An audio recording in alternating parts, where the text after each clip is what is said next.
Mtume sallallahu alaihi wasallam ametuhadithia kuwa kabla ya kusimama kiyama, karibia kiyama, kuna kitu chaitwa al-harj, ay al-qatl. Watu watakuwa wakiuana.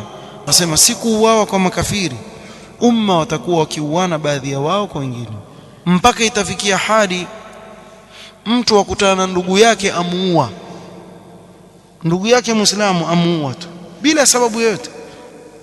Watu wa zama hizo watakuwa hawana akili, na hapa hawana akili ya kusudia, hawana elimu wala hawajui la sawa lipi, mpaka mtu aona kule kuua kule ni sawa. Na hili leo hamlioni lafanywa na khawarij, kaswa katika nchi ambazo wameingia khawarij, kama wale wanaojiita ISIS. Ni wangapi katika Uislamu wameuawa kupitia hawa? Na isitoshe wao kuwaua Waislamu na pia wakawafanya Waislamu wakaishi katika hali ambao waonekana Waislamu magaidi, na Uislamu uko mbali kabisa. Wallahi, wachafue jina la Uislamu. Kwa kijana wa Kiislamu, chunga, soma dini yako. Usipousoma Uislamu utapelekwa mahali pabaya kijana.